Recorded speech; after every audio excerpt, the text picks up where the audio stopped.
mag-umpisa natin sa matapos. Lupukan mo po ang lugar na ito ng iyong mga anghel, Panginoon, bakuran mo po kami kasi po namin tinataas at tagumpay. Sa iyo lamang, sa iyong tanging pangalan, sa pangalan ni Jesus, and everybody say, Amen and Amen. Everyone shout, Amen. Praise God. Thank you, Lord. At itiyan po natin ang ating mga tabi mga kapatid. Kumusta ka naman, Brad? Kumusta ang sister? Alam nyo, we are living in an exciting season. Because ang buhay natin, bilang tayo po yung mga believers, bilang mananampalataya mga kapatid, meron pong laging nag-aantay na magandang umaga sa atin. The days ahead of us is full of favors, full of joy, full of God's blessing that is waiting ahead of us. Amen. Nasa harapan po natin, wala po sa likuran natin.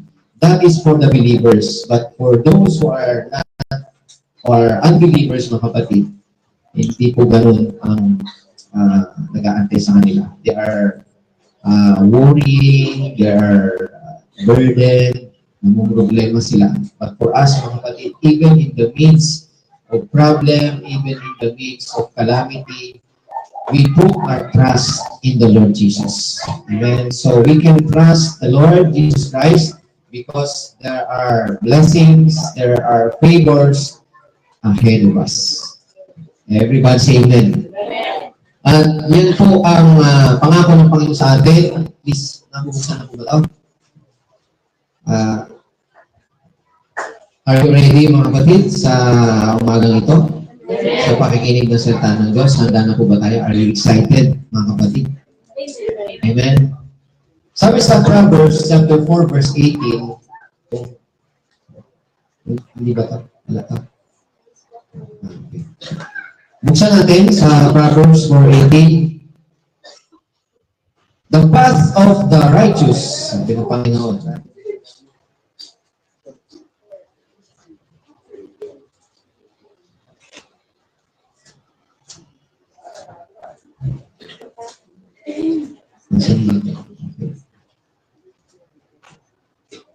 but the path of the just is like the shining sun that shines ever brighter unto the perfect day. Amen? The path of the just is like the shining sun. Shining sun. Sa ibang version, mga kapatid, morning sun. O shining light. Amen? So, sino po yung sinasabing just doon? Yung mga believers, yung mga righteous. At alam ko, mga kapatid, na marami sa atin, lahat po tayo, na nagtitiwala sa Panginoon, you are the righteousness of God in Christ. Amen?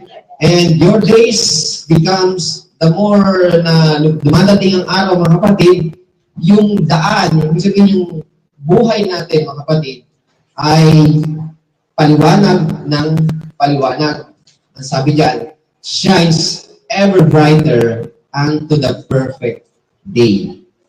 Amen? Shines ever brighter. Nagsashine po tayo, nagsashine yung araw po natin, ever brighter unto the perfect day. Ibig sabihin, ang umaga, ang araw natin, mga kapatid, pabuti ng pabuti, paliwanag ng paliwanag. Yung araw kahapon, mas mabuti ngayon.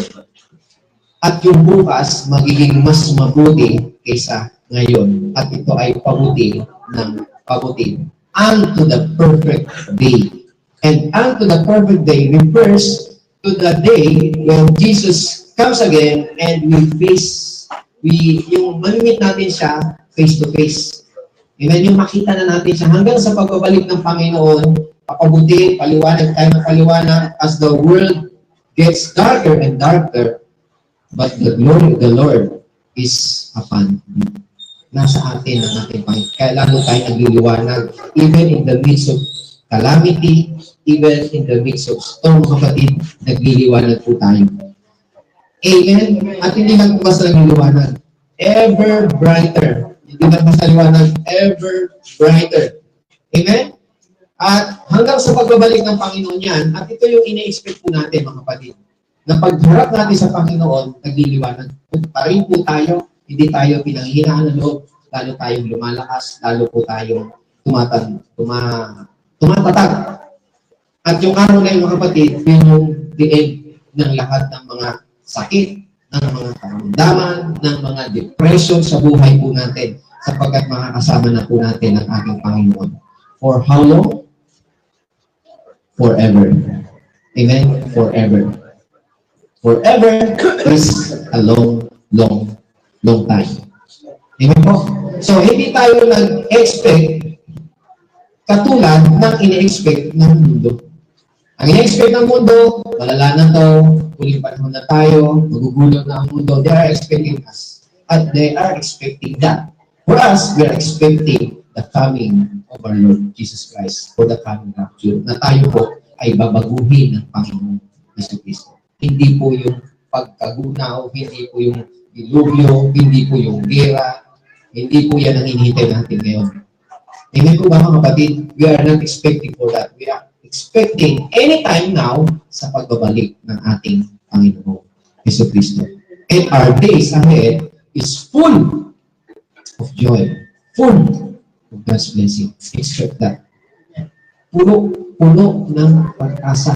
Ang pag-asa po natin, hindi maybe, perhaps, ang pag-asa ng Bible, mga kapatid, is confident expectation of good things to come in your future. Confident, that is the hope of the Bible. Confident, that is the hope. Confident expectation of good things to come in your future. Good things to come in your days ahead. Amen po? Kaya sabi sa Bible, okay, please, bakit na pala? Nabasa niyo po ba ito mga kapatid? Taas mo po. Kasi po, yan, nabasa niyo po ito. Talagang simulat ko po yan. Blessed and joyful Sunday, every one of you. Amen. Amen. Amen. Nakita niyo mga kapatid. Blessed and joyful Sunday, everyone. Amen. Amen. Puno-puno tayo ng kagalakan. Hindi tayo puno ng kagalakan, pero pag dumating ang Panginoon sa buhay natin, pinupuno po tayo ng kagalakan. We have the fullness of joy. Sabi ng Panginoon, in His presence is the fullness of joy. At His right hand is the pleasures. Forevermore. So we are at the right hand of God. Standing at the right hand of God right now because of what Jesus has done at the cross for us. Amen? So please, drop down. Ito yung binasa natin kanina. The path of the just is like the shining sun that shines ever brighter. The path of the just, tayo po yung just. We, the believers. We who receive the Lord Jesus Christ. We who are the righteousness of God in Christ. The born again, the new creation. Amen po ba mga kapatid? The just is like, dati kasi pag sinabing just, nakakala natin yung just, yung righteous, yung gumagawa ng mabuti. Kahit anong gawin mo mabuti, kung wala sa'yo si Kristo, hindi ka mabuti. Kasi walang ibang mabuti, kundi ang ating Panginoong Jesucristo. Kahit anong gawin mo, hindi yan tatapat sa ginawa ng Panginoon na naparito siya upang mamatay para sa ating mga kasalanan. Wala na pong tatapat doon. Kahit sinong mamatay na magtuwid, mga kapatid, hindi sa karapat-dapat sa Panginoon. Ang ating Panginoon lang ang naparito upang mamatay para sa lahat ng ating mga kasalanan. At siya ay walang iba ang ating Panginoong Jesucristo. Kaya yung ating righteousness is not for us. It's not us. Our righteousness is Christ. Yung righteousness natin si Kristo, hindi po tayo. We are not the righteous. Christ is the righteous. We are the righteousness of God in Christ. Ay, hindi pwedeng walang in Christ. I'm the righteousness. No, you are the righteousness of God in Christ. Where Christ is, you. Saan namatay si Kristo? Sa krus. We are dead. We died with Him. And when He rose again from the dead, we rose with Him. And when He seated at the right hand of the Father, He seated at the right hand of the Father with Christ. Amen. So we are full of blessing, full of life ang buhay po natin sa Panginoon. Ang buhay natin, hindi natin nasa mundo, yung buhay dito sa mundo mga kapatid, mas above po tayo dyan. We reign in life because of our Lord. Jesus Christ. Amen po. Verse, so, next verse. Nasabi niya ang 1 Peter, he who would love life, see good days. He who would love life, yan sabi si Peter, nagsabi po niyan, mga kapatid, kinot po niya sa Old Testament, he who would love life would see good days. Yung buhay na ito, mga kapatid, ito yung buhay kay Kristo. Yung nagmamahal sa buhay, mga kapatid, you will see good days. Amen? Kaya tayo nagmamahal tayo sa buhay, sino ba ang buhay? Sino ba ang buhay natin? Ang ating Panginoon sa Kristo. Amen? And we who would love life, you would see good days. At sabi dyan, mga kapatid, let him refrain his tongue from evil and his lips from speaking deceit. Ibig sabihin, mga kapatid, make sure that we don't speak evil words. We don't speak like the people of the world with hopelessness.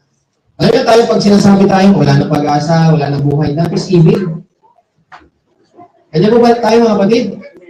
Pag sinabi natin, wala na, tapos na, wala nang pag-asa tayo, hopeless na tayo, that is evil sa Panginoon. Kasi sa Panginoon, walang ganun. Lagi tayong puno ng pag-asa. Amen po. Amen? Not full of yung salita natin, hindi kawalan ng pag-asa, yung mga salita natin. Make sure, sabi niya doon, refrain his tongue from evil. Hindi ito yung nagmumura. Refrain his tongue from evil. Ikaw pala, mura ka. Yes, masama yung magmura, di ba sa atin? Amen? Pero tinutukoy ditong evil, mga kapatid, ito yung pagiging, yung lumalabas sa bibig natin. Malala na yung sakit mo. Wala ka ng pag-asa, wala kang kabuhay-buhay. Ay, mamalasing ka ngayong araw. That is evil. Refrain your tongue from evil. Bukas, mamalasing ka. Refrain your tongue from evil. Lalala yung sakit mo. Refrain your tongue from evil. Amen? Yung words of hopelessness, words of complaint. Anong nakikita mo? Bakit ganyan, mga kapatid? You are looking for the giants. You are looking for the great wall of Jericho. Bakit pag tinitingnan nila yung wall of Jericho? Sabi niya, paano tayo papasok ng Kanaan? Paano natin mapapasok yung wall of Jericho? Napakabigat yan. Paano tayo lalaban sa mga giants? You are looking for the giants. Nandiyan po ba na, mga kapatid? That's why you are complaining. Don't look for the giants. Amen? Yung lahat ng nakita nila na strong wall of the enemy, mga kapatid, baliwala yun nung pumasok sila. Sapagkat kasama nila ang ating Panginoon. Yung Jericho, mga kapatid, alam niyo kung paano bumagsak yun? Bumagsak yun sa isang sigaw lang po nila. With one shout, nag-collapse yung wall na yun. Yun dapat yung gagawin nila for 40 years later. Pero hindi sila nakinig. Nag-rebelde sila sa Panginoon, mga kapatid. So, 40 years silang nagpaikot-ikot sa Kanaan. Sa wilderness. 40 years sila nagpaikot-ikot. Bakit hindi sila naniwala na ang Kanaan ay ibibigay sa kanila ng Panginoon? Maliwanag po ba, mga kapatid? For us, mga kapatid, ang land of promise natin ngayon, you know what? Yung land of promise natin ngayon is yung land of rest. The land of Canaan, hindi yung basta Canaan lang. Kaya nga Canaan yun, kasi that is the land of promise, the land of rest. Bakit tinawag na land of rest yun? Pagdating mo doon, sabi niya, titira ka sa bahay na hindi ikaw ang nagtayo. Pag-iigib ka ng tubig sa balon na hindi mo hinukay. Kakain ka ng mga bungang kahoy na hindi mo itinanim. It is a land of rest. It is a land of flowing with milk and honey. Ganyan po. So, pansinin niyo kung saan tayo nakatingin. Saan ba tayo nakatingin? Sa problema po ba natin? Nakatingin ba tayo sa sakit natin? O nakatingin tayo doon sa land flowing with milk and honey? Amen? Don't look to the giants. Don't look to the great wall of the enemy. Look to Jesus. Look to the land of rest. Everybody say amen. Alam pa katungan natin ang Panginoon. Sa Hebrew word, mga kapatid, yung land of rest, sa Hebrew word, basahin natin, ang sabi po dyan, for we who have believed do not enter that rest, as he has said, I swore in my wrath, they shall not enter my rest. Itong salita na ito ng Panginoon, mga kapatid, na sabi sa Hebreo, I swear to my wrath, they shall not enter my rest. Kaninong rest yun? Rest ng Panginoon. Amen? Because when you rest, God works. When you work, God rests. Kaya sabi ng Panginoon, I swear to my wrath, they shall not enter to my rest. If they remain in unbelief. Kung mananatili sila hindi naniniwala, they shall not enter my rest. Ano po ba mga kapatid? Amen? Kaya sabi ng Panginoon, labor to enter His rest. Verse 11, labor. Sabi niya, let us therefore be diligent to enter that rest.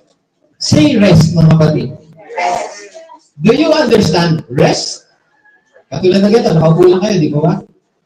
That is resting, physically. Amen? Amen po? Ang sabi ng Panginoon, when you rest, God works.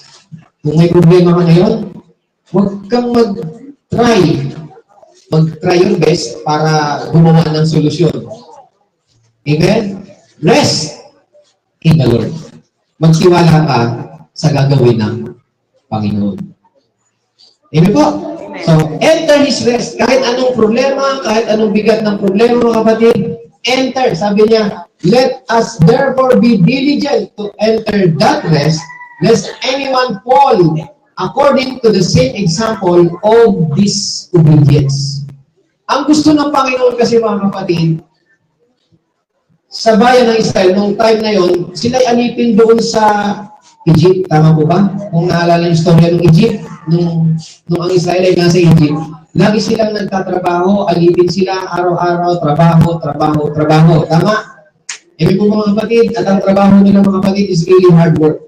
Really hard work, mga kapatid. Alipin po sila. Bawal ang magpahinga. Ang trabaho hanggang gabi. Dire-diretso. Kaya, nung iligtas sila ng Panginoon, gusto ng Panginoon sa kanila, bigyan sila ng rest. Hindi na sila magtatrabaho. Kaya dadalhin sila sa lupang Kanaan na kung saan hindi sila ang nagtayo ng bahay, hindi sila ang nagtanim ng kakainin nila, hindi sila ang nagtayo ng mga balon doon na iinumin nila. They will live in the land flowing with milk and honey. Madampot na lang sila, mga kapatid. Kukuha na lang sila. Pati yung mga puno na yung mga kapatid, hindi mo kailangang akyatin. Nakaganon siya. Dadamputin mo lang na gano'n. Hindi ka mahihirapan. Amen. Pag tayo may problema, paano tayo magre-rest? Problemado ka nga. Put your trust in the Lord. Kaya sabi niya, labor. Yun ang labor natin na gusto ng Panginoon sa atin. Hindi ka magpakahirap, hindi ka magsumikap na magtrabaho. Magsumikap ka na makapasok ka doon sa rest ng ating Panginoon. Lest you will follow the same example of disobedience. Amen. Sabi kailangan magtrabaho yan eh. Kailangan trabaho, hindi mo yan eh. Enter His rest. Amen po ba mga kapatid? Enter His rest. Labor to enter His rest. Not labor to work. Labor to enter His rest. Everyone say amen. Praise God. And I trust in the Lord, mga kapatid, na tayo pong lahat ay nag-grow in the Lord and in wisdom. Kapag tayo nasa Panginoon, mga kapatid, hindi tayo pwedeng hindi mag-grow. Naniniwala po ba kayo doon, mga kapatid? Mag-grow tayo, hindi para nakikinig na tayo ng ganito na kung ano ka nung 5 years ago, ganun ka pa rin. Hindi, nag-grow po tayo. Nandiyan po ba tayo, mga kapatid? Lumalago po tayo sa Panginoon, no? And I trust the Lord for us, mga kapatid, that we are growing even little by little. We are growing in the Lord and in the wisdom of God. In the favors with God. Katulad po ng ating Panginoon sa Kristo. Kung paano ginawa ng Panginoon sa Kristo, mga kapatid, nung pong bata pa siya, ano sabi? He increased in wisdom and in the favors of God. Lumago siya, nadagdagan siya, tumaas ang kanyang wisdom, ang kanyang karoon sa Panginoon. Basahin po natin sa Luke chapter yan. And Jesus increased in wisdom and stature and in favor with God and man. Everybody say amen. So tayo pong lahat, mga kapatid, ay gusto ng Diyos na mag-increase in these favors with God and in the wisdom of God. The Bible tells us, mga kapatid, na grace can increase. Wisdom can increase. Ito, binibigay ko po itong mga talata na ito, mga kapatid, para ma-take note po natin, malaman natin na ito ang sinasabi ng Panginoon dito sa Bible. Ito ang sinasabi ng Panginoon sa Bible na nag-increase, nagdadagdag po ang favor ng Panginoon. 2 Peter chapter 1 verse 2. Basahin po natin. Grace and peace. Grace, the word grace, mga kapatid, is favor. The other word for grace is favors. So, favor of God, tama? Grace and peace be multiplied to you in the knowledge of God and of Jesus Christ our Lord. Sa structure, mga kapatid, ng Greek word, yung God po dito is referring to our Lord Jesus Christ. Jesus Christ is God. Amen? Amen. Hindi siya, yes, He is fully man, but He is also fully God. Kaya siya sabi ito, knowledge of God and of Jesus our Lord, referring to Jesus our Lord. Yung God doon is Jesus. Our Lord Jesus. Amen? So, kaya sabi dyan, nag-i-increase po yung grace, yung favor. Sinong gusto mag-increase yung favor ng Diyos sa kanya? So, lahat po tayo, gusto natin mag-increase yung favor ng Panginoon sa atin, yung biyaya ng Panginoon, yung lahat ng mga pangako ng Diyos sa atin, wisdom, revelation, mag-i-increase po yun sa atin. Nadadagdagan, dinadagdagan ng Panginoon. Kaya sabi dyan, grace and peace be multiplied. The word multiply means it can be increased. Nag-multiply, it can be increased. Hindi po ba? At paano nag-i-increase, mga kapatid? Paano mag-i-increase yung ating favors, yung ating wisdom, yung grace, yung peace, paano mag-i-increase? Through the knowledge of our Lord, of God and our Lord Jesus Christ. So, ibig sabihin, it is the knowing, yung pagkakilala natin sa Panginoong Kristo. Alam niyo, mga kapatid, na-realize ko, habang pinag-aaralan ko ito, alam naman natin na we have relationship with God. Amen? Pero iba yung mga kapatid, yung we have knowledge with God. Yung meron tayong hindi lang relationship, but personal relationship. Iba yung meron tayong personal relationship. Iba yung tayong merong personal knowledge sa ating Panginoon Kristo. Karamihan, personal knowledge. Kasi may alam sa Bible, pero walang personal relationship sa Panginoon. Kaya, yung iba, kaya-kaya niyang magbasa, kaya-kaya niya ipaliwanag ang ating Panginoon, pero wala siyang personal relationship sa Panginoon. Alam mo ba tayo, mga kapatid? Tayo may personal relationship because we receive our Lord Jesus Christ as our Lord and Savior. Amen? Meron iba, they have just personal knowledge, biblical knowledge, mental knowledge. Pagka may personal knowledge ka, o may personal knowledge ka, kilala mo yung tao. Hindi ko ba tayo, mga kapatid? Katulad na, sa baras, mga kapatid. Sabi ko kay Mrs. paglabas ko ng gano'n, hindi ko naman alam, mga kapatid, alam may tumatawag sa akin yung pastor. Hindi ko naman sila kilala. Amen? So, siyempre sa akin, ay, praise the Lord. Kasi hindi ko nagpapakalala, pero nakilala nila akong pastor. No, nandiyan po ba tayo mga kapatid? Meron silang personal knowledge. Amen? Pero yung personal relationship, wala yun. Ang may personal relationship, yung kaya mo siyang diretsuhin, kaya mong lumapit, anytime, at kaya mong magpakilala ng kaibigan mo sa kanya because you have the personal relationship with Him, with the Lord. Kaya ang nagdadala ng tao o nagpapakilala sa Panginoon, tayo ginagamit yung may personal relationship. Nandiyan mo ba tayo mga kapatid? Yung may personal knowledge, asan ba yung bahay ni ganito? Doon. Pwede mo ba ako isama doon? Pakilala mo ako doon? Ay, hindi pakilala yun. Pero tutuloy ko sa'yo. Sasamahan kita. Nandiyan mo ba tayo mga kapatid? So, iba po yung may personal relationship. Same personal relationship. Praise the Lord. Palakpakan natin. We have that personal relationship. Thank you.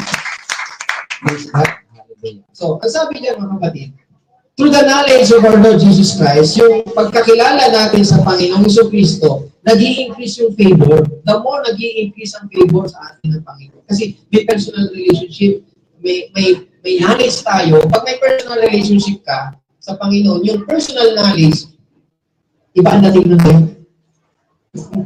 You become more closer. Nakuha mo ba mga kapatid? May personal knowledge ka, wala ka namang personal relationship, kilala mo siya, pero hindi ka niya gaano kakilala. So, hindi ka hindi ka close. Pero yung may personal relationship ka, at may yung personal knowledge, yun yung nag-close sa'yo. At yung favor lumalaki. Kasi alam mo pala, nalalaman mo kung gaano kabuti ang Diyos, kung gaano kabuti ang ating Panginoon Kristo, nakikilala mo lalo ang ating Panginoon Kristo, nalalaman mo kung paano ka lumalapit sa Kanya. Hindi po mga kapatid. So, nag-i-increase hindi lang po yung buhay, yung grace ng Panginoon, yung favor ng Panginoon, nag-i-increase yan sa buhay natin. At hindi lang yung knowledge mga kapatid na nag-i-increase, yung wisdom, pati po yung peace. Kasi sabi doon, di ba? Grace and peace. Everybody say peace. Peace. Yung peace mga kapatid, in Greek word is irene. And in the Hebrew word, it is shalom. Say shalom.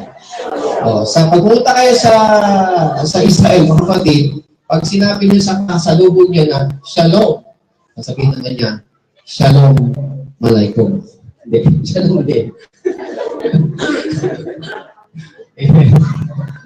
Pero alam niyo mga kapatid, ito ginagamit peace be with you, di ba ganyan? Amen? Ang talagang ibig sabihin ng peace sa Panginoon, hindi lang peace of mind na magkaroon ka ng kapayapaan, magkaroon ka ng kapayapaan. Hindi, hinihiling niya, hindi lang kapayapaan, kundi ang kalusugan mo. Yung kalakasan mo. That is peace in God. Peace with the Lord. Yung nag-i-increase sa'yo. Amen po. It is not just the peace of mind na, ako, hindi ako ng problema, may peace of mind ako, hindi. It refers to, kumpleto yan. Nandyan yung wholeness, nandyan yung well-being. It is the well-being, every part in our body, as well as our mind, mga kapatid. That is peace. Mayroong kalusugan.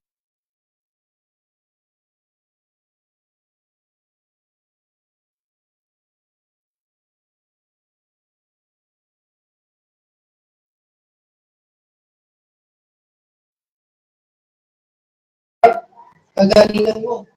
Nag-i-increase din yung kalusugan mo. Malusog ka ngayon, bukas mas malusog ka, bukas mas malusog ka. Everybody say amen. Kasabi ng Panginoon dito sa Bible, mga kapatid, hindi lang po increase, but it is multiply. It multiply. Isipin mo isa, naging dalawa, yung dalawa naging apat, yung apat naging 8, yung multiply na eh. Kaya kung masaya ka ngayon, mas masaya ka sa susunod. Kung masaya ka ngayon, mas masaya ka bukas. At bukas masaya ka, mas masaya ka natin din. Masaya ka ng masaya. Everyone say amen. Hindi pa napakaganda mga kapatid. And I'm looking forward to everyone. Na tayo maging malusog, malakas, yung mga nangingina sa ating ganyan mga kapatid, sa susunod, malakas ka na. Lumalakad ka na. Yung mga hindi nakakatayo dito mga kapatid, para mag-exhort, nakaka-exhort ka na. Pastor, nagpipis ka ba? Amen! Ang araw sa buhay natin mga kapatid, the days in our life is greater in health, in peace. And I look forward to every one of you na yung araw mo na yun will be a greater health, greater strength, greater blessing, greater favors in your life and in your family. In Jesus' name. Alampakan po natin ating Panginoon. Hallelujah. Ayan signal. Lord signal. Sa Ephesians 1:6, pakibasa po natin. Kung inaakala natin na hindi tayo highly favored, we are highly favored mga kapatid. Ephesians 1:6. Sa ikabuburi ng kaluwalhatian ng kanyang biyaya, nasa atin na ipinagkaloob ng masaganan sa minamahal. Yan. Sa English, ang sabi dito, to the praise of the glory of His grace, by which He made us accepted in the beloved. The word accepted is highly favored. Yung word na accept, kaya natin basta accept lang yan. Hindi, you are highly favored. Pag tinanggap ka ng Panginoon, yung word na accept na parang simple lang, it means highly favored. You are highly favored. Hindi ka matatanggap ng Panginoon kung hindi ka malinis. Nandiyan po ba tayo mga kapatid? Hindi ka matatanggap ng Panginoon kung hindi ka niya anak. Amen. Kaya nga ang Panginoon nagbayad sa krus para tanggapin tayo. You are highly favored. Hindi mo kaya bayaran yung kasalanan mo, pero binayaran ka ng Panginoon. Amen. Kaya sa araw na ito, mga kapatid, I want to share the importance of seeing Jesus. Where? In the Scriptures. In the Scriptures. Nakita na po ba natin ang Panginoon sa Scriptures? Hindi ito yung ima-imagine lang natin mga kapatid. Kundi makita talaga natin ang Panginoon. Alam niyo po ba mga kapatid na ang ating Panginoon nung muli siyang nabuhay after the resurrection of our Lord Jesus Christ, kung sino yung unang pinakitaan niya? Sino yung unang pinakitaan niya? At ang ginawa ng Panginoon mga kapatid, nung siya ay muling nabuhay, ang unang ginawa niya ay pawingin yung luha. Nung unang nakakita sa kanya, sino po yun? Si Mary. Si Mary Magdalene. Yun ang, isipin nyo ha mga kapatid ang unang-unang ginawa ng Panginoon nung muling nabuhay ang Panginoon. Hindi po yung hinahanap niya agad yung mga lagay niya at nagkaroon sila ng kasiyahan. Ang una niyang hinahanap, ang una niyang pinakitaan. Hindi niya hinahanap, alam naman niya kung nasaan, di ba? Pero ang una niyang pinakitaan ay si Mary na umiiyak. Yun ang unang-unang ginawa ng Panginoon. Basahin po natin, para alam natin sa Bible. John chapter 20, verse 11.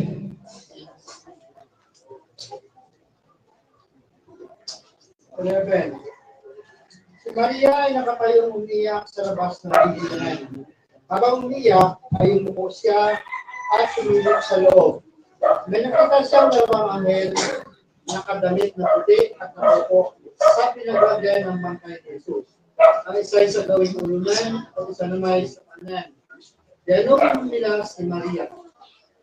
Babae, bakit ka umiyak?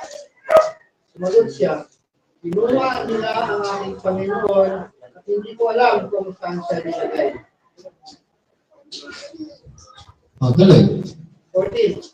Pagkasabi nito ay hanggang verse 18. Pagkasabi nito ay napalingon siya at nakita niya si Jesus na nakatayo roon. Ngunit hindi niya nakikilala si Jesus yun. Tinanong siya na Jesus, babae, bakit ka umiiyak? Sino ang hinahanap mo? Akala ni Maria, ang kausap niya ay ang hardinero, kaya sinabi niya, Ginoo, kung kayo po ang kumuha sa kanya,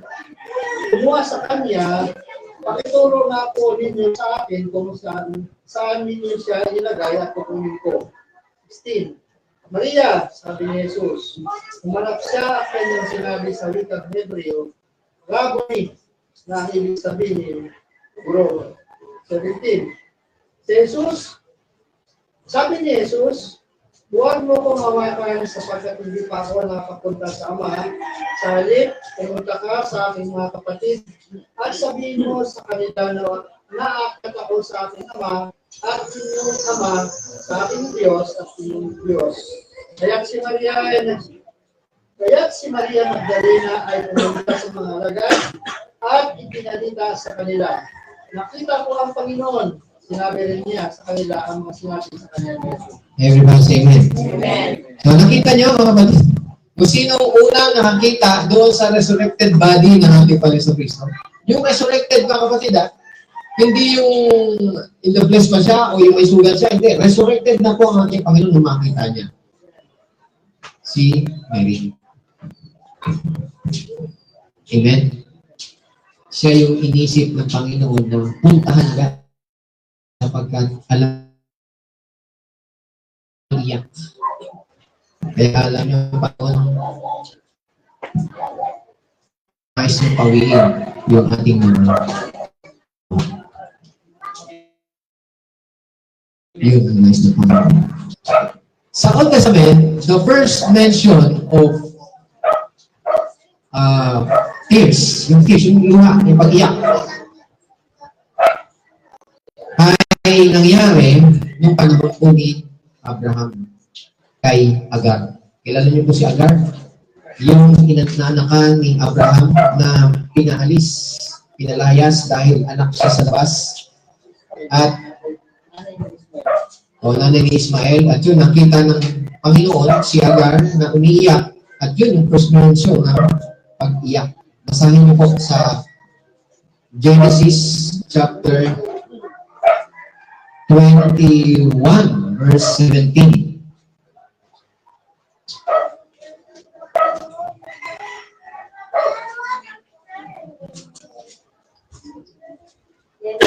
Simulan natin sa 16.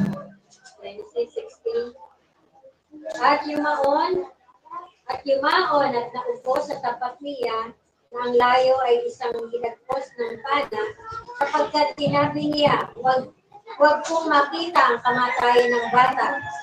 At naupo sa tapat at nag-iiyaw at sumiyak. Verse 17, At narinig ng Diyos ang tinig ng bata, at tinawag ng anghel ng Diyos si Agar mula sa langit, at sa kanya'y sinabi, na ano ka, Agar? Huwag kang matakot, sapagkat narinig ng Diyos ang tinig ng bata sa kinalalagyan. Verse 18, magtindig ka, iyong itayo ang bata at alalayan mo siya ng iyong kamay, sapagkat siya'y gagawin ko isang bansang malaki. Okay, so makikita natin doon yung first mention of tears, yung na katulad dito, si Jesus Christ, umiiyak si Mary, pinuntahan agad ni Jesus Christ, amen? So first mention ng tears, mga kapatid, yung panahon na si Agar ay pinalayas at naiyak si Agar, nandun yung larawan ng ina na sabi niya, doon sa 60, sabi niya, ayaw kong makita ang kamatayan ng aking anak na ito. Kaya nagsimula siyang umiyak sa Panginoon. At nung siya ay umiyak, mga kapatid, yung sabi ko, nakita ng angel of God. So, yung angel of God, mga kapatid, is the pre-incarnate ng ating Panginoong Kristo. Pre-incarnate, ibig sabihin, ang Panginoon kasi may isa, tinutukoy dyan, nakala niyo yung angel na ordinary angel, pero yun ay ang ating Panginoon Kristo. The angel of God. Pre-incarnate presence ng Panginoon. Ang sabi niya, bumaba siya mula sa langit mga kapatid para pawiin yung luha ng babaeng umiiyak. Amen. At yun po ay si Agar. Na siya ay umiiyak para sa kanyang anak. Maliwanag po ba mga kapatid? So, ang larawan dito, ang first mention dito ay may kinalaman doon sa pagbaba ng ama, ng Diyos na narinig yung umiiyak, at dahil sa pag-iyak ng babae, bumaba siya para pawiin yung kanyang luha. Nandiyan po ba tayo mga kapatid? The first mention in the New Testament is also the tears. Doon yung first mention sa Old Testament, si Agar, tama? Dito, ang first mention sa New Testament is still the tears of a woman. Sa Matthew chapter 2, verse 11, Rachel wept for her children. Basahin niyo po yun. 2 verse 18, weeping for her children. 18, isang tinig ay narinig sa Rama, pananangis at kalagim-lagim na iyak. Pinatangisan ni Raquel ang kanyang mga anak at ayaw na siyang maalim sapagkat sila ay wala na. Amen. Kailan to binanggit? Di ba? Anong context yan mga kapatid? Na kinote po yung verse na yan sa New Testament. Yan po ang context niyan sa chapter 2 ng Matthew, yung hinahanap ni Herodes, yung mga ipinanganak na 2 taon, pababa, at gusto niyang patayin lahat po yun. So, kaya yung kinote po yan, Rachel weeping for her children. Ang gusto talaga dyan mga kapatid ay patayin yung hari ng mga hari na ipinanganak doon sa Israel. Kaya nga 2 years, mga kapatid, pababa, kasi kansyado ni Herodes, mga kapatid, na itong taon na ito, ibig sabihin, nandito na si Jesus Christ, malaki na, 2 years old na. Pero anong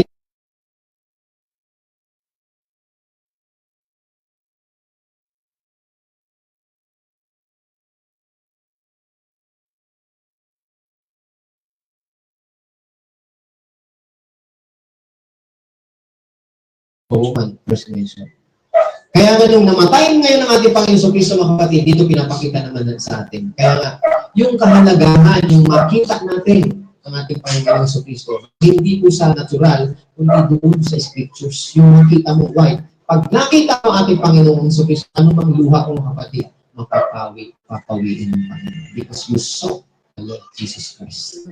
Anumang kabibuan, anumang kalungkutan sa buhay mo, pag nakita mo ang ating Panginoon sa Kristo, see Him in the Scriptures. When you saw Him in the Scriptures, naalisin lahat, papawiin mo ang lungkot mo.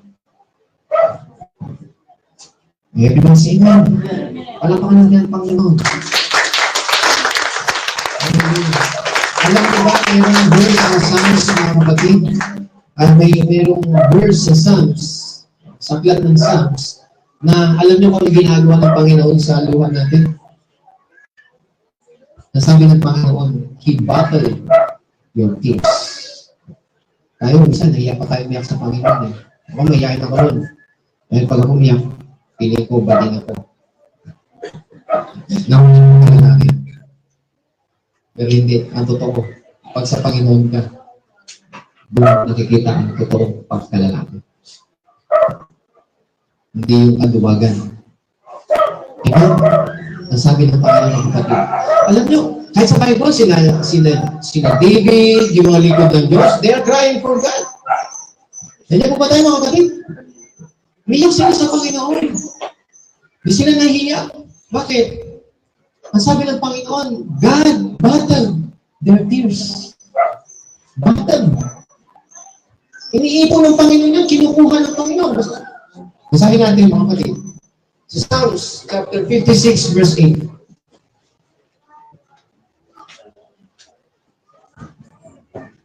Awit 56 verse 8.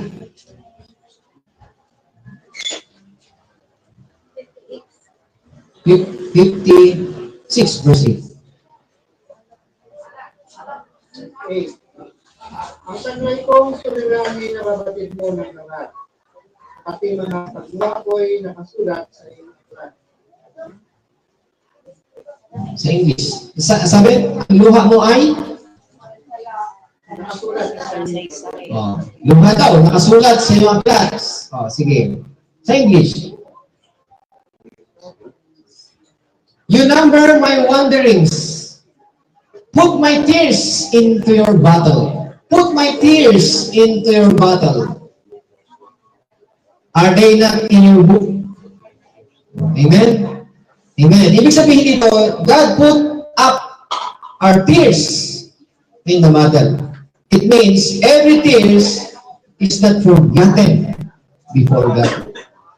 Walang luha na babaliwalay ng Panginoon. Walang luha na makakalimutan ng Panginoon. Lahat nakakaalala. He battled. Pinahalagahan niya ang bawat luhang lumulo. Ang bawat luhang yung pumapatak sa mata natin na tumatawag tayo sa Panginoon. Di ba? Kailan ba tayo naluluha na tumatawag sa Panginoon? Di ba pag talagang nandun yung nararamdaman mo, Lord, at nandun napakababa ka ng gusto sa Panginoon, yung luha niya, mga kapatid, sabi niya, He battled the tears. It is not forgotten. Every tears na nagpo-fold yan sa mata mo. Kasi galing sa puso yan eh.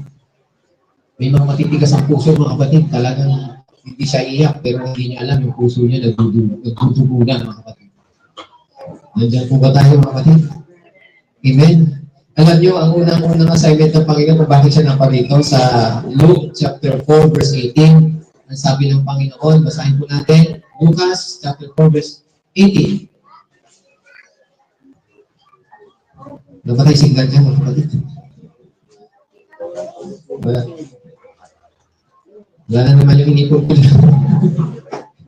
Ang Espiritu ng Panginoon ay sumasakin, sapagkat niya ako upang ipangaral sa mga manghihirap ang magandang balita. Sinugo niya ako upang iparayag sa mga bigat na sila'y lalaya, at sa mga bulag na sila'y makakakita. Sinugo ako upang palayain ng mga inakapit. Verse 18.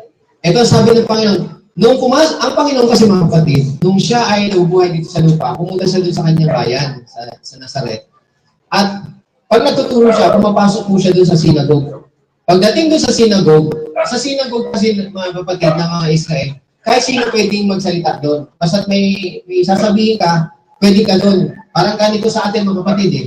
Pag walang tatay dito, walang tatayo eh.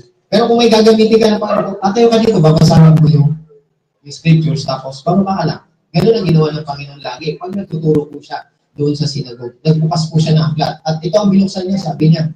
Ito ang sabi ng binasa ng Panginoon, sabi niya, The Spirit of the Lord is upon me, because He has anointed me to preach the gospel to the poor. He has sent me to heal the brokenhearted. Ayan po yun. Pag tinuloy nyo, marami pa sinabi doon. Pero ang gusto kong puntuhin dito, mga kapatid, Jesus Christ came to heal the broken-hearted. Everyone say amen. Say broken-hearted. Sino ang mga broken-hearted ngayon? Sila, kami, sino, kahit sino mga kapatid. Lahat ng broken-hearted, Jesus came for you. If you are broken-hearted, Jesus came for you. Because this is the reason why, sabi niya, the Spirit come upon me to heal the broken-hearted. Do you know that marami ngayon ng mga broken-hearted sa paligid natin? Amen. Sabihin niyo, ako yun. Bahala kayo, pero I believe. Kahit hindi natin nakikita sa physical yan, mga kapatid. Hindi natin makita sa outward yan, mga kapatid, kasi hindi naman nila pinapakita ng broken-hearted sila. There is broken-hearted. Amen? Amen? And do you know that, mga kapatid? Lahat ng mga broken-hearted, dahil sa may broken-hearted talaga, hindi lang yung sinasabi, hindi lang yung pinakikita outwardly, hindi natin nakikita yan physically, pero mayroong broken-hearted. At ang lahat ng broken-hearted, mga kapatid, lahat yan, lahat ng broken-hearted, pinanggagalingan po ng mga sakit. Amen. Lahat, karamihan sa mga physical sickness at lahat ng mga kondisyon, mga kapatid, tied up doon sa broken-hearted. Everybody say amen. Amen. Kaya nga sabi ng Panginoon sa Bible, a merry heart does good like a medicine. Because if you are broken-hearted, that's good like sickness. Basahin niyo yung verse na yun, mga kapatid. Wala pa rin. Proverbs chapter 17, verse 22, a merry heart does good like medicine. And this medicine is without side effect. Amen. Alam niyo ako, naniniwala ako doon, mga kapatid. Hindi yung broken hearted, hindi lang yun yung sa nabigo ka sa pag-ibig, hindi lang yun. Yung ikaw, pag sinabing broken hearted, wala kang kaligayahan sa puso mo. Hindi ka na makatawa, hindi ka na makangiti, hindi ka na masaya, lagi ka na nakasimangot. Nandiyan mo ba tayo, mga kapatid? Ang sabihin mo, angry ka, hindi, broken hearted ka. Walang ka na sa wisyo. Oh, basahin po natin. Nakita po ba natin? 17:22. Oh, sige. 17:22. Magbuklat po tayo ng Bible, mga kapatid, to see Jesus in the Scriptures.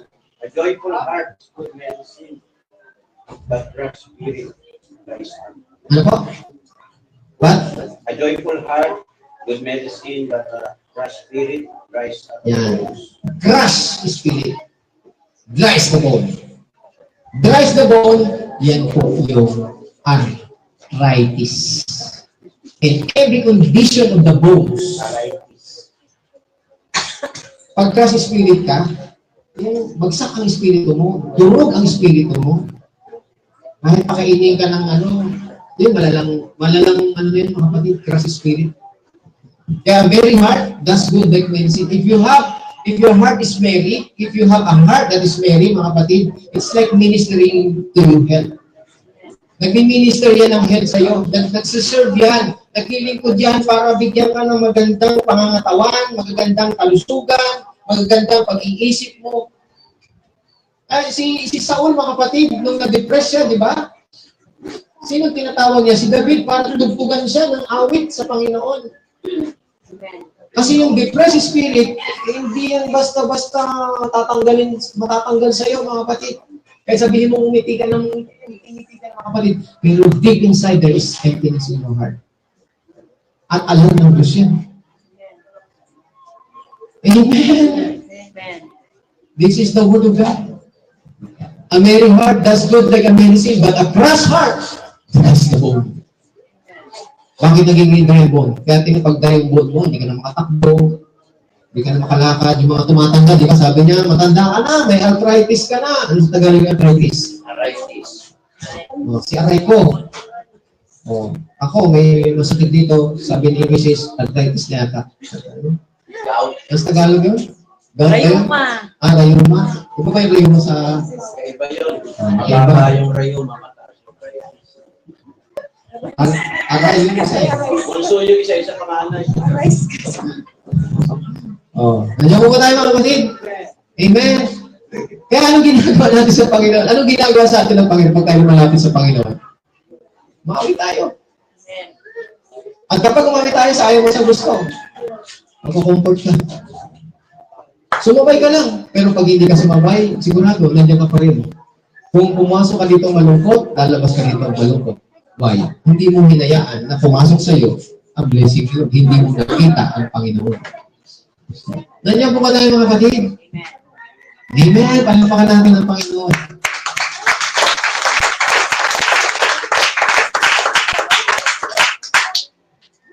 Diyan sa same verse na yan, makikita natin. Kaya sabi na, in every condition, yung broken sa English dito sa verse, sa New King James, sabi niya, broken spirit. Yung broken hearted is broken spirit. Dries the bone. Sa English, dries the bone, natutuyuan ka ng buto. Matutuyo yung buto mo. Usually, ang natutuyuan ng buto, yung mga aging. Di ba? Mga aging na. Kasi yung ano niya dito, yung sap niya dyan, yung mga, padulas dyan. Kulang ba? Oo. Ha? Buti na lang, English, ano? Aging. Nasa dulo ka na.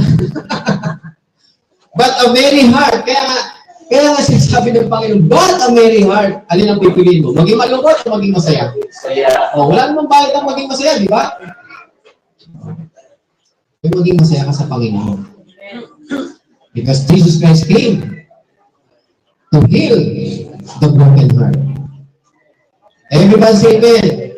So ngayon, bakit mahalaga ang para sa atin na makita natin ang ating Panginoon Jesucristo sa Scriptures?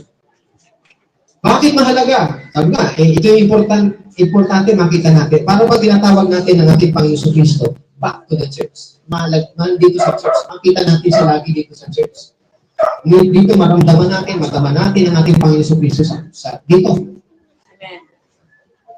Kasi sometimes, pansinin nyo mga kapatid, kayo sa social media, pansinin nyo, maraming magagandang quotes, notes dyan mga kapatid. Tapos, kahit prayer, pansinin nyo yung mga prayer na yun mga kapatid. Minsan, puro God, pero never nabanggit ang ating Panginoon Jesucristo. Sino ba ang ating Panginoon Jesucristo? Anak ng Diyos, and He is also God. At sino ba ang babalik? Yung Diyos ba? Yes, Diyos, pero sino nga ba ang ating Panginoon Jesucristo? Pero bakit sa panalangin, never nababanggit ang pangalan ng Panginoon Jesucristo? Because they did not saw Jesus in the Word, in the Scriptures. Hindi nila nakita ang ating Panginoon Jesucristo. Yes, nakita nila ang Diyos. Lahat, nakikita lang nila ang Diyos. Kasi pag sinabi mo, hindi mo nakikita, ang Diyos yun. Pero ang ating Panginoon Jesucristo, makikita mo siya. Nandito sa salita ng Diyos. Walang nakakita sa resurrected body ng ating Panginoon, kundi yung babae, si Mary Magdalene. At anong ginawa ng Panginoon? Pinawit ang kanyang Diyos. Ang mahalaga. O, bakit mahalaga? Dito, sinasabi na. Bakit mahalaga na makita natin ang ating Panginoon sa Kristo sa Scripture? Everybody say amen? Because to the degree you see Him as He is in the Bible, to that degree, you are able to receive. Kapag nakita mo siya, meron ka. Kapag nakita mo ang Panginoon, yung degree na nakita mo ang Panginoon, ibig sabihin yung degree, yung taas, kung gaano kalinaw sa iyo ang Panginoon sa Kristo, ganoon din kalinaw ikaw magkakaroon. Kaya sometimes nakita mo ang Panginoon pero malabo. Yung tinanggap mo sa Panginoon, malabo rin. Meron kang tinanggap, pero malalabuan ka. Hindi mo rin makita. Ganyan po ba tayo mga kapatid? Kaya pag nagpasalamat ka sa Panginoon, tinanggap mo ba ang Panginoon? Oo, tinanggap ko, pero ito lang. Kasi why? To the degree that you see Him as He is in the Bible, to that degree, you will receive Him. Amen. At alam ito, kung ako talagang kilala nyo, ganun din ang pagtanggap nyo sa akin kasi kilala nyo ko, ganun. Di ba? Pero kung kakilala nyo, ay kapitbahay namin yan. Pagpasok ko sa bahay, makagiling ka ganun kasi hindi mo naman kilala eh. Nandiyan po ba tayo mga kapatid? To the degree. Yung degree natin dito mga kapatid, ano yung klase? Ibig sabihin ng degree, kung malapit ka ba, malapit ka ba? Kumbaga, anak mo ba yan? Immediate related ka ba yan? Immediate relation mo ba meron sa kanya? Diba? Pag pumasok, hindi mo naman. Pero pag hindi mo, kilala ka pero, ay, bakit? Bakit siya pumasok? Nagkikwestiyon ka lang dito. That's why it's important to see Jesus in the Scriptures. Kapag nakita mo ating Panginoon sa Kristo, ay saan dadalhin ng Bible? To see Jesus in the Scriptures. Many today, hindi naman dinadala ang Bible. Hindi naman nagbabasa ng Bible, nakikinig lang paglinggo. Maraming okay, yung ibang hindi naman nagdadala ng Bible, pero sa bahay, nagbabasa. Okay yun, tama po ba? Amen. Pero merong hindi. Kahit sa bahay, wala. Sunday lang talaga. Everybody say amen. Palapakan po natin ating Panginoon.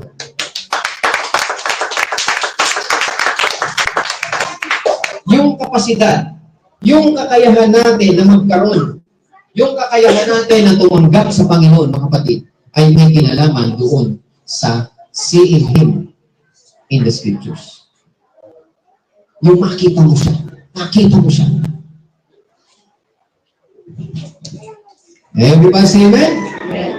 When you see Him the way the Holy Spirit wants you to see Him, you receive from Him. Ang Espiritu kasi, mga kapatid, ang nagtuturo sa atin. At ang Espiritu ang nakakaalam kung tanging ang Holy Spirit ng mga kapatid ang magtuturo sa atin para makilala natin ang ating Panginoong Kristo in the Scriptures. Nandiyan po ba tayo? Everybody say amen? Basahin natin Matthew chapter, ako na lang. Kasi walang internet.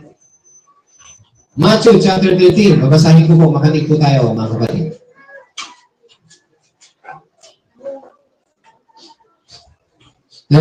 Verse 54, sandal po natin. Meron po ba kayong Bible? Verse 54. When he had came to his own country, he taught them in their synagogue, so that they were astonished, and said, "Where did this man get this wisdom and these mighty words? Is this not the carpenter's son? Is not his mother called Mary, and his brother James, Joseph, Simon, and Judah?" Amen? So, dito sa pinasa natin, si Jesus Christ pumunta doon sa kanyang bayan. Ibig sabihin, kilala siya ron, tama. Doon siya lumaki. So, lahat ng mga nakakilala sa kanya, nakita siya, nung nagturo siya. At ang sabi nila, mga kapatid, sabi niya, nag-aso sila, nagtaka sila, nagulat sila, mga kapatid, sabi niya, saan ang galing ang karunungan at yung mabubuting gawa ng tao ito? Kasi kilala siya, di ba? Nandiyan po ba tayo, mga kapatid? They are all familiar with Him, at yun, pero familiar siya sa kanya, kaya gano'n ang sinasabi nila, saan galing? O familiar nga kasi, di ba? Saan galing ang karunungan nito? Saan galing ang kapangyarihan nito? Bakit nagpapagaling ito? Amen. 56, basahin natin. And his sister, are they not all with us? Where then this man get all these things? 57. So they were offended at him. But Jesus said to them, a prophet is not without honor except in his own country and in his own house. Now, he did not do many mighty works there because of their unbelief. Say unbelief. Ang unbelief ay may kinalaman sa kung papaano nakita mo ang Panginoon. Yun yung unbelief. Paano mo siya nakita? Nakita mo ba talaga siya o hindi? Hindi ko ba tayo, mga kapatid? Everybody say amen? May kinalaman doon sa pagkakita mo sa kanya in the natural. In the natural, kilala ko ito eh. Andito yung mga kapatid niya.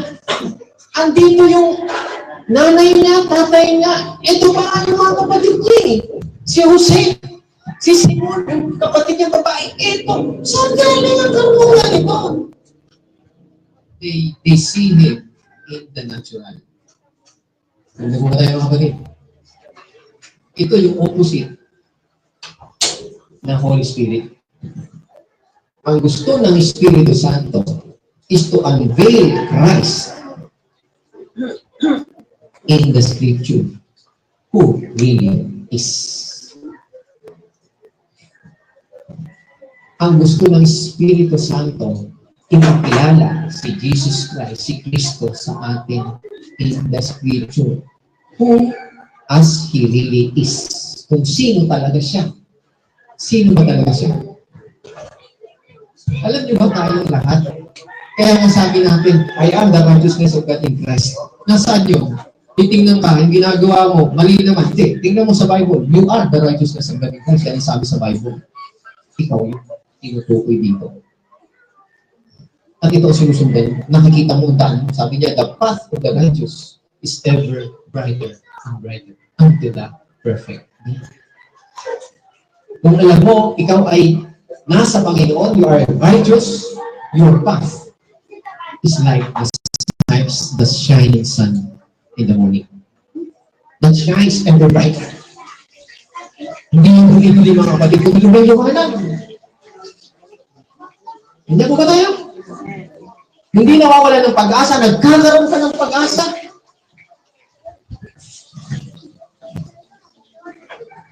Amen.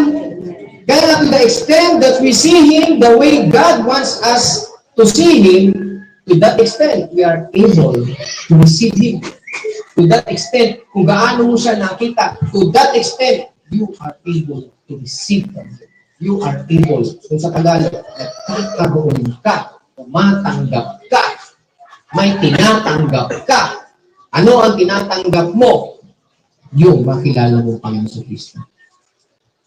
Grace and peace multiplied to you through the knowledge of our Lord Jesus Christ. Grace is favor. Minsan kinakapos tayo, nawawalan tayo, but you know that God has favor for you. He always hears your prayer. Saan ka magtitiwala? Doon ba sa salita, yung favor ng Panginoon? O magtitiwala ka doon sa trabaho? O magtitiwala ka doon sa kakayanan mo? Kaya mong gawin. Alam ko ang paraan dito. Alam ko ang way dito. May solusyon ako dito. Doon ka magtitiwala. O doon sa sinasabi ng Panginoon. Kaya po ba tayo mga kapatid? Amen. Sa ibang version, sa Luke chapter 4, verse 23, basahin natin. Ito yung ibang account dito, mga kapatid. Chapter 4, verse 23, ng Luke.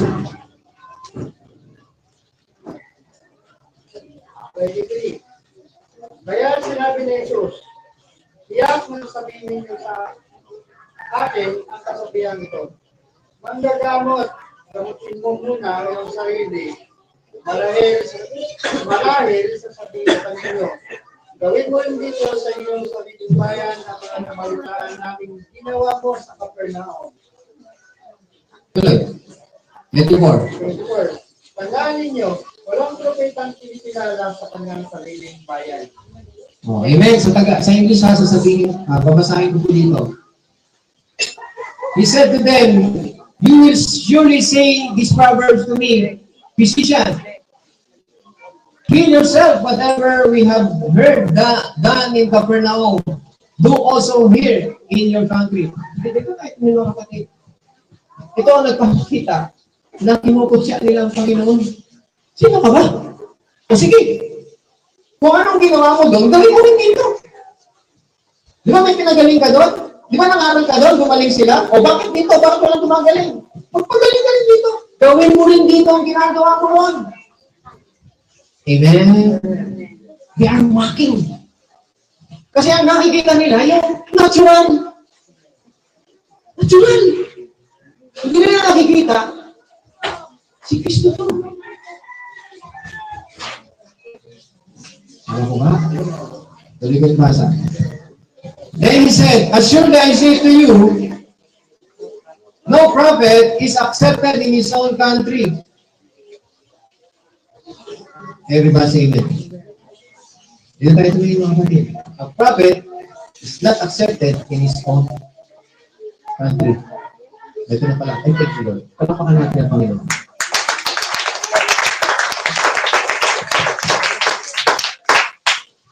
Dito sa Capernaum, maraming pinagaling ng Panginoon. Hindi mo ba tayo mga maraming sa pinagaling dito. Noong umuwi siya sa bayan niya, hindi siya nagpagaling ang one because of the unbelief. Nandiyan po ba tayo? Say and believe. Yung pagkakita. Pagkitingin mo sa Panginoon sa Kristo.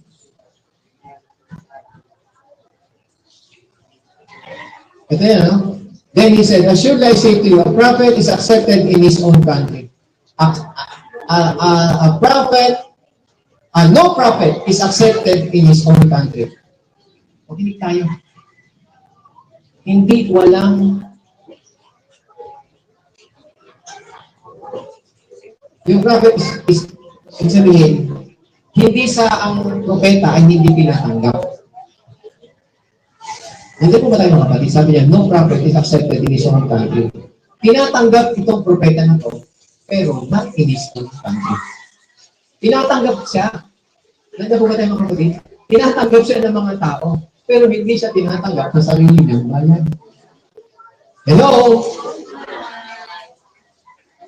Si Jesus Christ, tinanggap sa ibang bayan. No? Sa Capernaum, tanggap na tanggap siya. Maraming miracle dito eh. Tanggap na tanggap siya. Pag nandiyan, lapit sa Panginoon. Kahit hindi nila kilala ang Panginoon, lapit sila, lapit. Kahit hindi nila kilala ang Panginoon. Pero dito sa sarili ng bayan, kilala ko to. Nandiyan po ba sa mga kapatid? Alam niyo, ito nangyari sa akin sa panahon ko sa akin yun. Pumunta ako hindi ako nagsasalita mga kapatid sa baras, pero pastor, kaya gabi sa San Jose. Pastor. Bumulit ako, ibang kapatid sa akin. Pastor, kanina sa kapitbahay namin doon. Uy, pastor, hindi ko alam kung nagkamali akong ganito. Pastor, narinig ko eh. Ito, ibang kilala ko yung tinatanong akong pastor.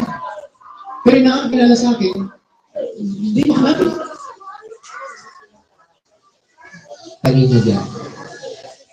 Nakita mo yung pastor. Ang puti. Sino nakakilala mo? Yung pastor yung puti. Ang pastor yung puti. Ang puti. Driver ng babae.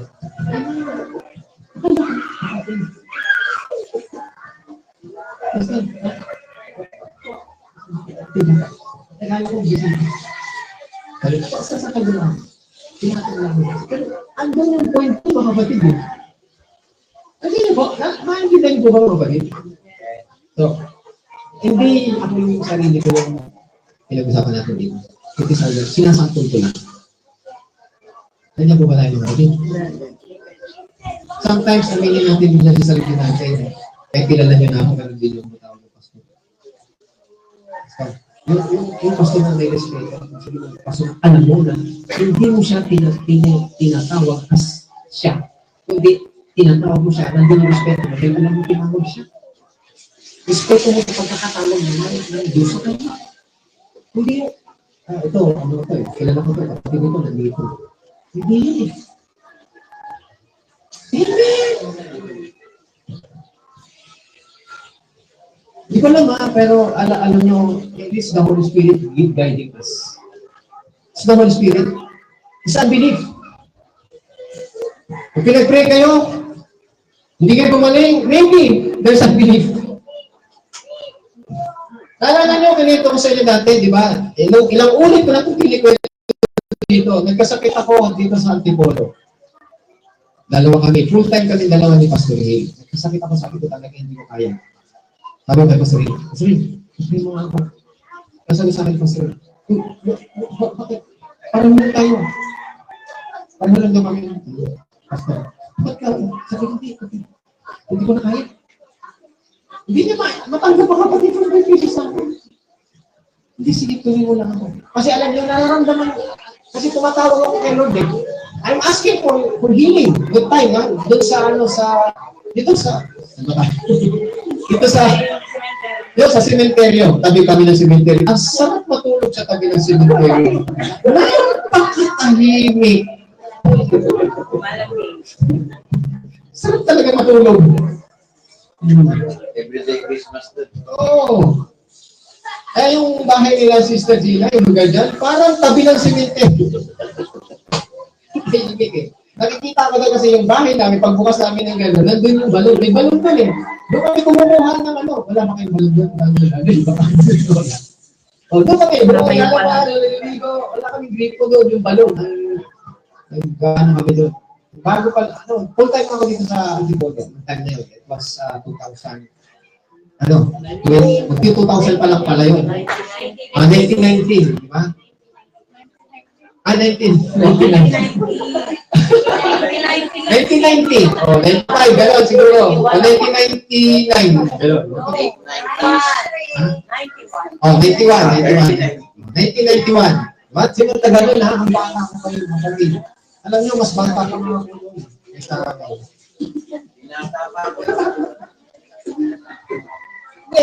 Sinasabi ko lang mga kapatid, kasi alam mo, ayan, sa atin, di ba? Ang naramdaman ko, hindi niya yung tao mga kapatid eh. Hindi niya yung tao, kahit ka Pastor Hill, kahit Pastor Ray, kung talagang gusto ko, magpapapaya ko sa kanya. Hindi ka naman Pastor. Walang ganun mga kapatid. Yung pagkakilala mo sa Panginoon eh, medyo tumigil sa'yo eh. Amen! Katulad ng Panginoon sa Kristo, kilala siya, sabi nga, tatawagin niya talaga ito sabi sa, surely, he will say to me, physician, sabi niya, pagalingin mo ang sarili mo. At gawin mo yung pinagaling mo doon, gawin mo rin dito, kasi makikita niyo, hindi gumagaling. Diba, nung nakapako na siya sa krus, ano sabi ng mga tao? Oh, diba, nagpapagaling ka? O di ba nangangaral ka? O, bakit hindi mo maibaba ang sarili mo? Yun. Naku, ano po, still in the natural. Amen. Still in the natural. Katulad nito, church natin to, di ba? Church to, oh. Logbolites. Ang hindi. Hindi naman bubong. Pero hindi yun ang nakikita natin dito eh. Yung spiritual, yung presensya ng Panginoon, yung company of angels na kasama natin nagpupuri sa Panginoon. Hindi yung mga dingding na yan. Hindi ko ba tayo mga sabihin? Lapakan mo natin ating Panginoon. Kaya ang Holy Spirit mga kapatid ay nais tayo na makita natin ang Panginoon the way the Holy Spirit wants us to see Jesus in the Scriptures.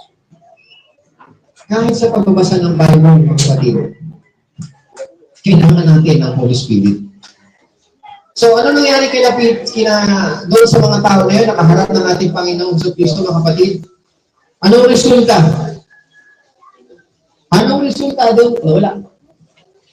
Anong resulta, mga kapatid? Anong resulta nung sabi nila na, sino ba to? Ito yung pagalingin mo dito. Dito ka magpagaling. Kung anong ginawa mo doon, magpagaling ka dito. Anong resulta? Ang resulta, walang gumaling. Kaya mo ba na yun? Walang gumaling. And ang tawag ng Panginoon doon is unbelief. Unbelief. Ito, share ko lang sa inyo ito mga kapatid ha. Ako, naranasan ko mag-full time sa church. At ang pinag-full time ako, ang ko ng gusto. Kahit yung uncle ko mga kapatid, I never saw, hindi ko siya tinignan as my uncle. Although I respect him as my uncle, pero hindi ko yung ang tinignan ko sa kanya, kaya nandun ko ako sa gawa. Nandiyan po ba tayo mga kapatid? Sometimes mga kapatid, kaya ako naranasan ko yung mag-full time sa church mga kapatid. Ayan, nandiyan yung kapatid.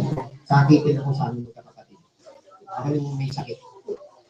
So, hindi na lang. So, hindi na lang. So, pareho kami dalawa. Okay, pareho kami dalawa.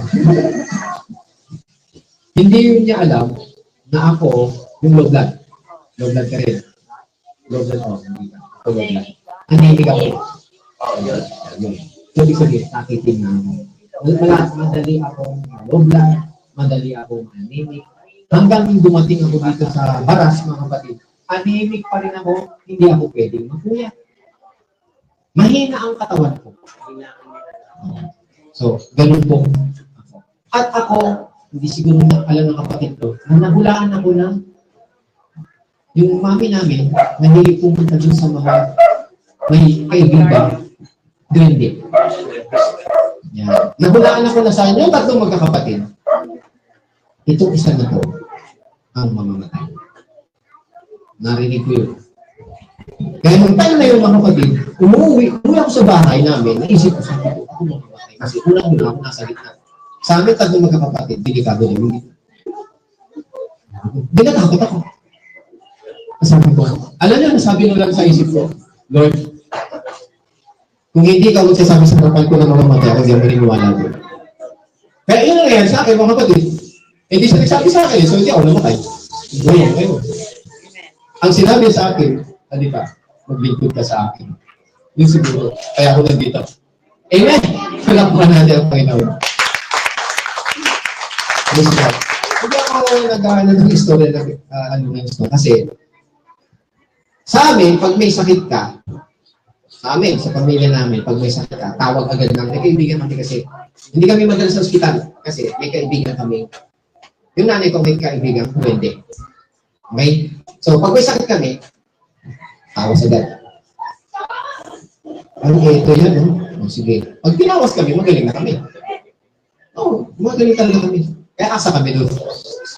Ngayon, nung ako mag-full time, gusto sabihin sa inyo mga kapatid eh. Nung ako mag-full time, wala ng nanay, walang tatay, wala lahat. Pag ako nagkasakit, solo sa bahay. Lalagnatin ka doon. Buti na lang wala noon yung mga dengue pa. Kasi nilalagot ako ng mataas. Pero, tiis-tiis lang. Tiis-tiis. Mamaya, ayun, inom ng gamot, gano'n. Hindi katulad na meron kang magulang na nag-aasikaso sa'yo, bibigyan ka ng gamot, alalahanin ka, padala sa ospital. Hindi. Kami, doon sa bahay. Asa na si brother boy? Ano? May sakit pa eh. Sige, bigyan lang ng pagkain. Kaibigan, layasan na sila. Ito, nagsusulo ka na doon sa kwarto mga kapatid. Alam niyo yung mga bahay namin sa Baras, di ba? Yung sahig doon, medyo kawayan pa yung sahig. Yung second floor, higaan namin yun. Yung parang kawayan yung sahig. Lalatagan mo lang ng yun. Tapos, ilang taon na ko doon mga kapatid? Isipin nyo, from 17 years old hanggang 25 years old yata. Kasi napunta na ako dito sa Antipolo. Nag-full time naman ako dito. I mean, dito na ako din sa Antipolo. Oh, amen? Nandiyan ko na lang kapatid. Dito na ako. Tuloy-tuloy yun, hanggang ngayon nandito pa rin ako eh. Ang gusto ko na sabihin mga kapatid dito, yung umaasa ka sa Panginoon talaga. Minsan, nagkasakit ako noon, si Pastor Cesar. Parang gusto kong lapitan na, Pastor, pag-pray na ako. Pero hindi na lang ginawa kasi nahiya ako. Pero naging ako. Pero, salamat sa Lord. Gumaling po ako. Gumaling po ako. Nang ganun-ganun lang. Tingnan lang ito, gumagaling ako. Madalas.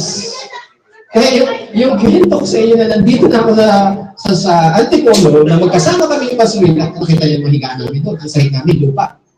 Di ba? Ganyan siya. Ganito kami. Bed, 2 beds. Yan. Aantayin ko si Pastor Will, pagdating niya ng gabi, nung nandiyan na siya gabi, kasi parang kami humahayong dito sa Antipolo. Pagdating niya sa Pastor Will, one time ko lang hiningi sa kanya yung mga kapatid.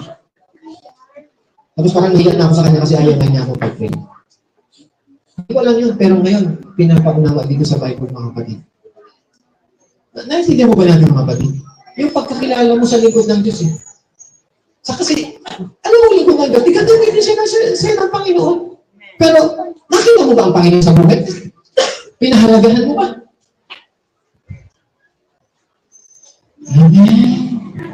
Alam mo sa Baras, yung isang makakilala sa akin doon, kasi ako natuloy nang iyak. O, dyan si Pastor. Isang kilo po dito, pwede po dito. O, si Pastor yan. Binigyan dito.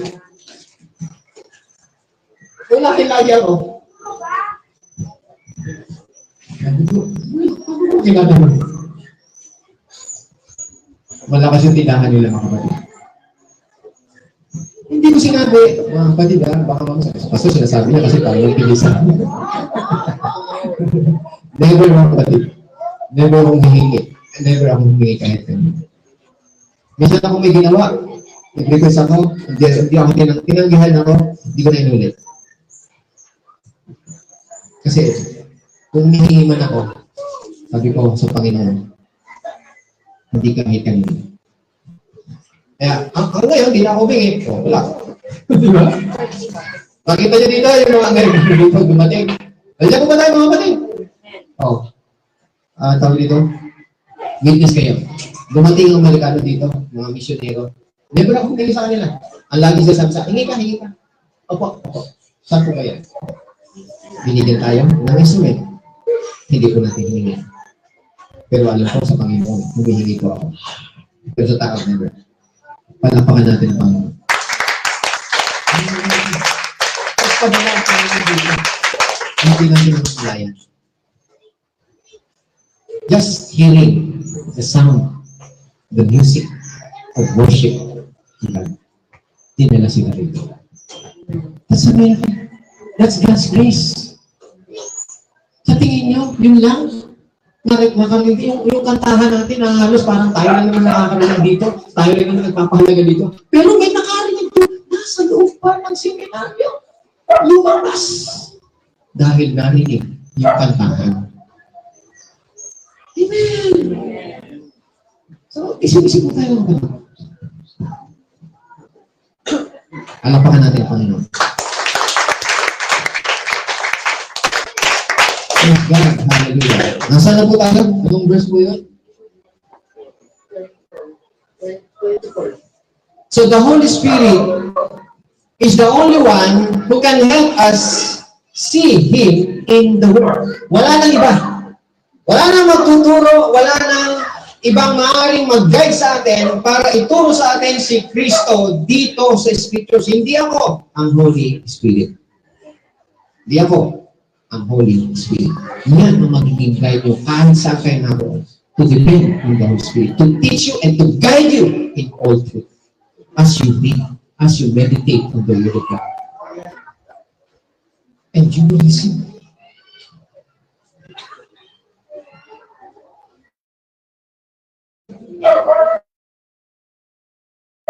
Jesus Christ, mga kapatid, sa mga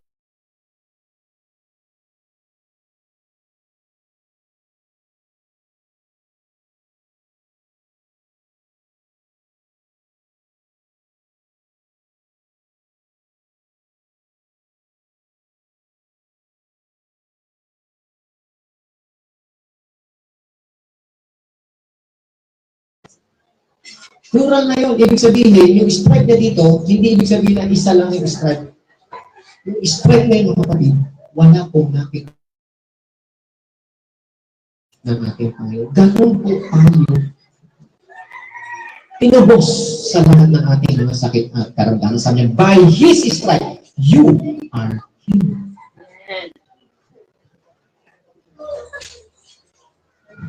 Amen. Tanging siya ang ating Panginoon. Hindi natin i-imagine yung itsura niya. Hindi. Sa puso mo. Naliwanag po ba mga kapatid? Kung ano yung nakita natin, itsura na nakita natin. Dati ganoon ako eh. Kasi paano ko na makita si Jesus Christ? I-imagine ko yung ang pumapasok sa ulo ko, kung yung nakita ko, yung nakapasok sa puso. Yung itsura niya, gwapo. Tapos yung nakakita. Hindi siya ang itsura. Hindi siya yun. Amen? Amen. Tumitingin tayo sa ating Panginoon sa Kristo in the Word. In the Word. Wala kang nakikita, basahin mo ang salita. May imagine mo ang Panginoon sa Kristo. Yung puso ng Panginoon sa Kristo. Makikita mo siya. Hindi yun. Oh. Hindi yun. It's not trying to imagine. See in the Word. Amen po. And the Holy Spirit is Word. The Word is where the Holy Spirit. Yung salita ng Diyos, nandun. Yung salita na ito, nandito ang Holy Spirit. Ang canvas, yung puso natin. Yung vision, nasa puso natin. Ang Holy Spirit, ang gawa. Ang Holy Spirit, ang nagpipaint sa puso natin. Nandiyan po tayo. Ang Holy Spirit, ang nagpipaint sa puso. Yung canvas of our heart. The vision, nandiyan sa puso natin. Kaya kahit hindi mo siya nakakita, pero sa puso mo natin siya. Alala nyo yung si Mary, kaya nga sabi niya kay, hindi niya alam, si Jesus Christ na sabi niya, Mary! Hindi. Nasaan yung Panginoon? Kinuha mo ba yung Panginoon ko? Ha? Kung kayo man po ang kumuha. Oh. Sabi sa kausap ni Mary. Oh, kung kayo, may personal na tawag sa doon, kinuha mo ba yung Panginoon ko? Ko. Inaangkin niya, ko. Sino sabi dito na, si Kristo ko, si Jesus Christ ko. Hindi masasabi yun kung hindi ka masabi. Kung wala siya sa puso. My Lord, and my God. Kasi Lord, I thank you kay Lord, Panginoon ko. Turo mo sa akin kung saan mo dinala ang Panginoon ko. At kukunin ko siya. Eh, Panginoon na yun. Sabi niya, Mary. Pagtingin niya, nakita niya, Rabuni! Naliwanagan siya. Sabi niya, hahawakan niya na agad ang Panginoon. Yayakapin na agad niya. Sabi niya, huwag mo akong hawakan, hindi pa ako nakakarating sa ama. Tama ko ba? Sabi niya, humahan ka, sabihin mo sa mga kapatid mo. At sa mga kapatid ko. Pupunta na ako sa aking ama at sa iyong ama. Aking ama at inyong ama. Kita mo yung relationship? Nandiyan po ba tayo mga kapatid? Ganon, hindi ba? Hindi. May intimacy kasi kanina. Nakikita mo ang Panginoon.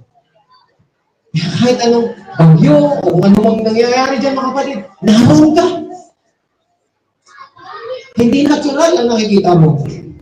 Yung gusto ng Espiritu na makita mo siya sa kanyang mga salita.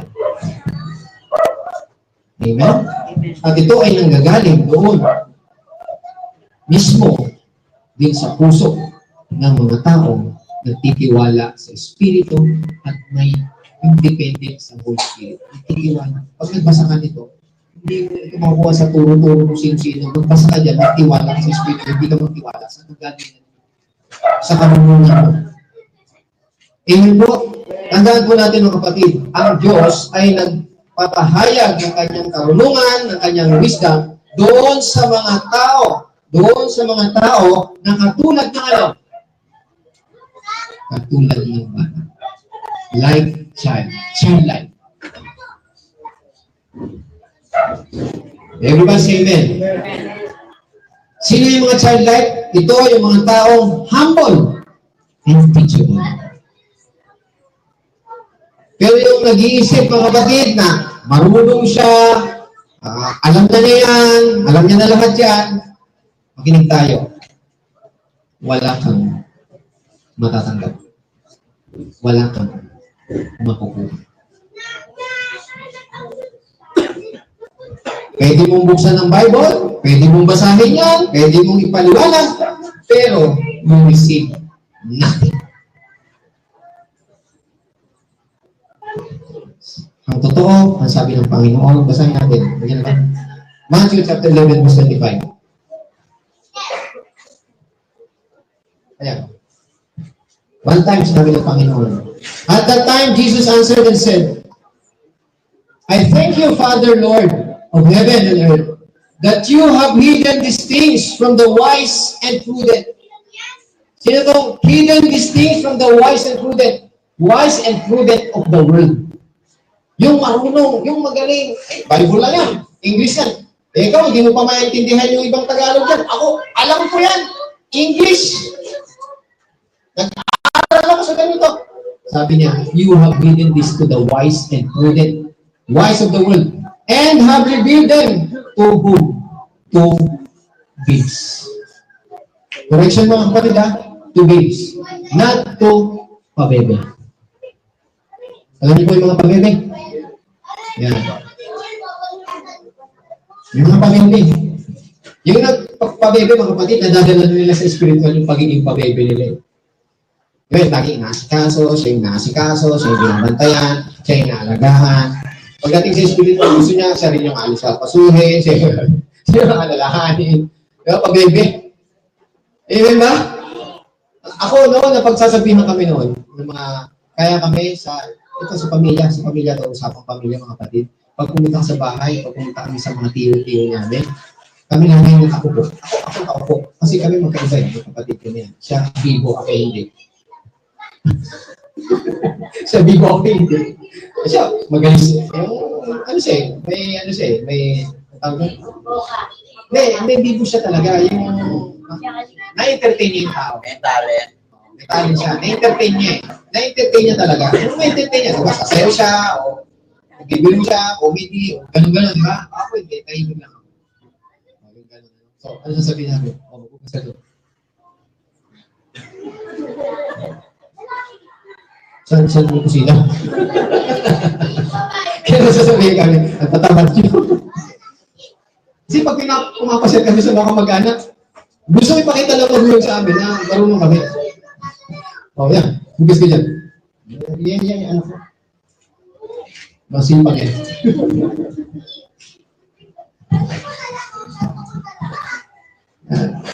Alam niyo yun, mga kapatid?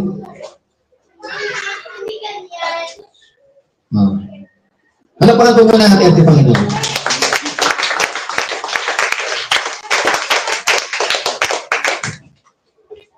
So, walang kinalaman mga kapatid yung mga degree, educational achievement, kung gaano kataas yung IQ mo, wala pong kinalaman lahat yan. Ulitin ko, mga kapatid ha, only to those who are humble and teachable. Teachable! Ano po? Amen. Humble and teachable. So, pag hindi ka humble, hindi pwede. Kasi, bakit kailangan maging humble ka? Kasi minsan yung, katulad yan mga kapatid, minsan, yung kausap ko mas matanda sa akin, masasabihin sa akin, wala to, bata lang nung mas matanda ako dito. Ang haba na ng pinanggalingan ko, layo na ng karanasan ko sa karanasan nito. Diba? Hindi ka pakikinggan. Ang ating Panginoon sa Kristo, mga kapatid, sino ba ang mga kausap niya? Mga Pharisee. Mga Sadducee.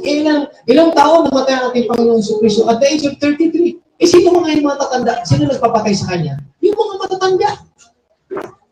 Nandiyan bumatay mga kapatid. Wala sa tanda. Sino nga yung matanda? Lumapit kay Jesus Christ. May lumapit na matanda sa Panginoon, si Nicodemo, mga kapatid. Nagtago pa. Sabi niya, ganyan ba? Oo, madilim na. May tao pa ba sa labas? Wala na. Okay, pupunta na ako kay Jesus Christ. Palihin pa mga kapatid eh. Bakit? Ayun, punong-puno ng pride. Yung mga marunong, yung mga may alam. Kaya sabi niya, salamat Lord, itinago mo ito sa mga wise and prudent. Bakit? Sino may pride eh? Nangahawakan sila sa karunungan nila. Kung ano yung natapos nila, Harvard ako, English speaking ako, Amerikano ako. Yun pinahawakan nila. Ang sabi ng Panginoon, mabuti na lang yung tinago mo sa kanila. At inihayag mo doon sa mga babes. Siling babes, sana. Yung patulad ng mga bata. Ano yung mga bata? Pag kaya mo dito, bigyan mo ng kilig, agad-agad yan. Sunod agad yan. Amen. Ngayon, ang tanong, ang ilaw kong ganyan. Kasi ano ko, ututo. Kung ikaw susunod sa Panginoon, okay na ako maging ututo. Basta sa Panginoon ko sumusunod. At hindi sa tao. Amen po mga kapatid. Mag-isip-isip po tayo. Palapakan po natin ating Panginoon. It's nothing to do with the achievement. It's got to do with the wisdom of God, with God's revelation that comes to the people who are humble. Dumarating to doon sa mga taong humble. Yung teachable. Kaya lumalabas ito mga ganito, yung gift ng Panginoon sa'yo, dahil ikaw ay humble sa Panginoon. Hindi mo yung sasabihin, pero lalabas yun sa'yo. Because you become humble in the presence of God. Amen, mga kapatid? At yun ang tinutulungan ng Panginoon. May mga, ito ha, mga pagsample lang po, mga kapatid, may mga tao na gumagaling. Pag may sakit, example, may sakit, ganyan, tapos, gusto nilang gumaling, hindi sila nakagalingan sa Panginoon. Ang akala nila mga kapatid, kapag nakapanood sila ng movie, diba, yung Jesus Christ na, napanood nila yun, akala nila, may revelation na sila sa Panginoon. Napanood lang nila yun. Kahit na mga kapatid, ang napanood nyo ay malapit na malapit dito sa ating Panginoon. Sa istorya nito mga kapatid, hindi mo nakakita ang revelation ng Panginoon. Lagi mo ba na mga kapatid? Dahil kung nakilala mo ang Panginoon, mga kapatid, siya ang mismo ang makikilala. Siya ang mag-reveal sa'yo. At yung puso mo magbabago. Makaramdaman mo siya. Everybody say amen. Palapakan po natin ating Panginoon. Sana po sa situation ko, pag-i-check mo. Wait. Ito, I just finished my introduction, mga kapatid. Pero ito, sa susunod na na, okay? Amen po, mga kapatid. Ang intro ko, yung makita natin at yung Panginoon sa Kristo. Tama? So, although it's intro, mabigat po yun. Nakuha po natin mga kapatid. Amen? It is the capacity. Yung capacity natin. Yung pagkakilala natin sa Panginoon. That is the capacity for us to receive from Jesus. Kaya dito, makikita. Basahin ko na lang ito mga kapatid. Tingnan nyo ito. May kinalangan ko dito. Paano natin makikita si Cristo dito? Ang book of Leviticus, ito ang book na nakakaantok. Sasabihin ko lang mga kapatid, pero hindi na natin ito tatalakayin. Nakapakinig na po ba kayo na ang ginamit, ang nangaral na gamit ay Leviticus? O hindi pa. Kahit ako. At alam niyo ba yung mga nababasa dyan sa aklat ng Leviticus? Hindi interesting. Amen. Pero ngayon, magiging interesting sa atin. Pag ito binuksan po natin. In the name of Jesus. Kasi makikita natin dito sa Kristo. Tingnan nyo. Now the Lord called Moses and spoke to him from the tabernacle meeting, saying, Speak to the children of Israel and say to them, When any one of you brings an offering to the Lord, you shall bring your offering of the livestock, of the herd, and the flock. Okay, tuloy natin basa. If his offering is a burnt sacrifice of the herd, ano? May tanong po ba? Ayun. Let him offer a male without blemish. He shall offer it of his own free will at the door of the tabernacle of meeting before the Lord. Verse 4, Then he shall put his hand on the head of the burnt offering, and it will be accepted on his behalf to make atonement for him. So, ang pinag-usapan dito is the burnt offering. At yung burnt offering, may tatlong category. Taas natin. Ano yung tatlong category na yun? Taas. Hindi dito. Yung sa taas. Yung verse 1, o verse 2, yan. Ayan yung tatlong category, mga kapatid. You shall bring your offering of the livestock. Yung livestock, yung sheep, from sheep. Of the herd. Yung herd. Yun yung bulok. Hindi bulok ha. Bulok, yung toro. And the flock. Ano yung flock? Yung birds. O tatlong category ng offering. At alam niyo po ba mga kapatid kung ano sa Hebrew ang offering? The word offering in Hebrew is korban. Meaning, approach near. So, ibig sabihin, pag tayo naghahandog sa Panginoon, tayo ay nag-a-approach para lumapit sa Panginoon. Pag tayo naghandog sa Panginoon, it calls us to approach Him, to draw to Him near, to come to Him near. Lumalapit tayo. It calls us to be near to God. Sabi ng Panginoon, draw near to God and He will draw near to you. Tayo pong natin tumayo. Hallelujah. Kaya nga mga kapatid, kung gusto natin tumanggap pa sa Panginoon, patuloy po tayong makinig, patuloy po tayong umaten, sapagkat ito ang ibibigay sa atin ng Panginoon. Are you blessed, mga kapatid?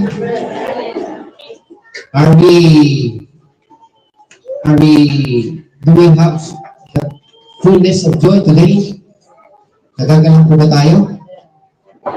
Praise God. Ay po manalangin Lord, salamat po sa oras na ito. Ay po dadako sa communion ng Panginoon. Diyos mo po ang tinapay ng sama. Thank you Lord. At ipasapasan mo rin po Panginoon ang lahat ng narito. Maging bahagi po ng iyong katawan at ng iyong dugo. In Jesus' name, Amen and Amen.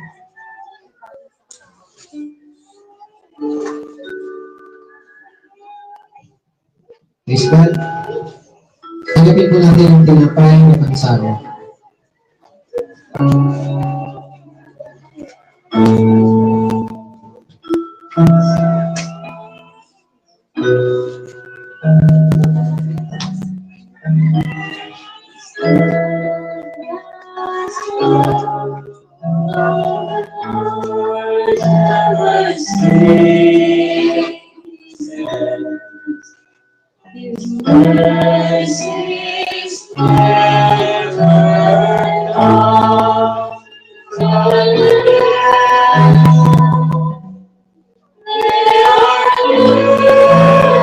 Every morning.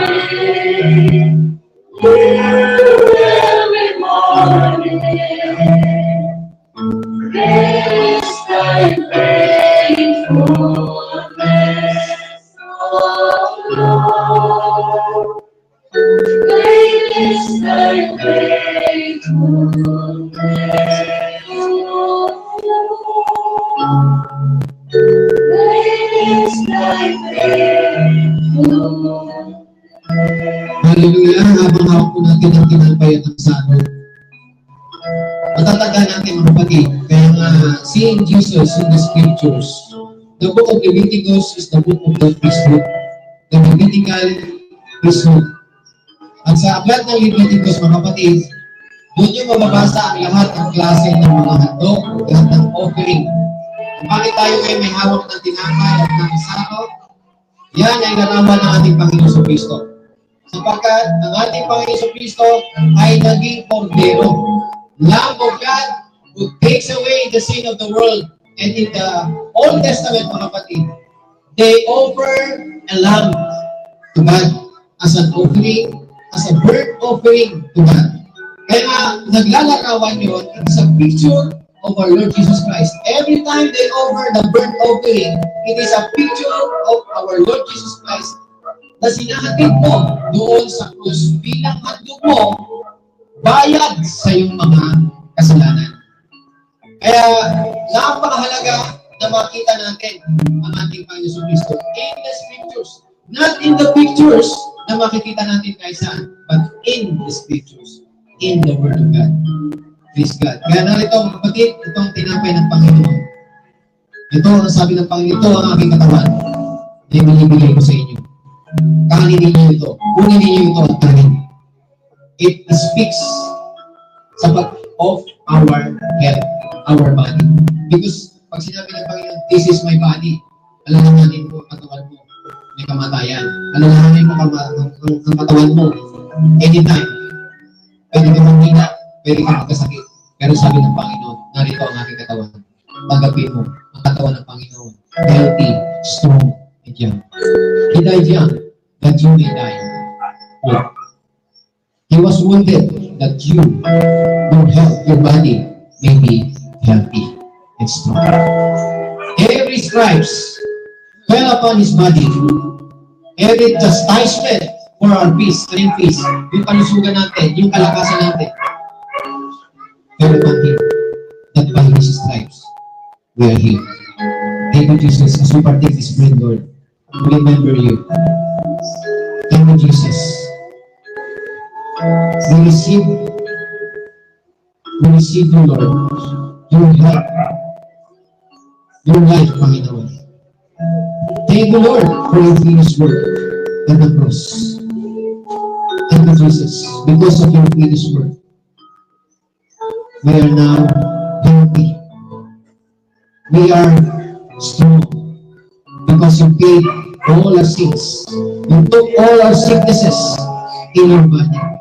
Every sickness, every organ in your body, every faculty, every cell, every memory faculty in your body, by your stripes, is now restored. Is healed, renewed like eagles by your stripes. Divine word is our portion. In Jesus' name, thank you, Lord. In Jesus' name, sabay-sabay po natin kainin ito. Thank you, Lord.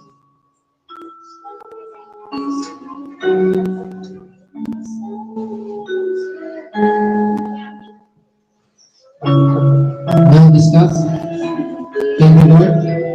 Thank you for your blood. After you took the bread, gave thanks and gave to your disciples, you took the cup, gave thanks, and said, this cup is the blood of the New Testament, which is shed for many for the remission of sins. Thank you, Lord, for your blood. Because without shedding of blood, there is no remission of sins. Thank you for your blood that washes me, cleanses me, all my sins in my entire life, past, present, and future. Thank you, Lord, for your blood that speaks better things than the blood of Abel.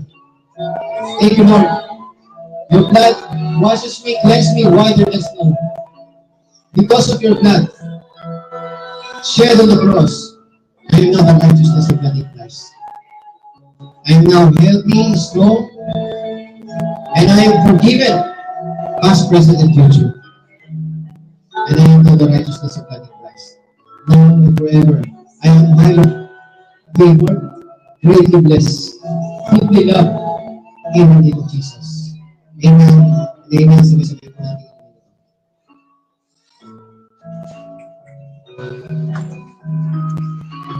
Glory to God. Hallelujah. Thank you.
Ingatan ko po ng trabaho at pagpalain po sila sa kanilang mga trabaho, Panginoon, sa mga negosyo, ingatan mo, pagpalain mo po, Panginoon. Salamat po, Panginoon. Gawin po pagpapala, Panginoon. Make them a blessing to other people, Panginoon, to the glory of God. Salamat po, Panginoon. Sa iyo po ang kapurihan at pasalamat in Jesus' name. And everybody say, Amen. Thank you, Lord. Tayo po ay announcement.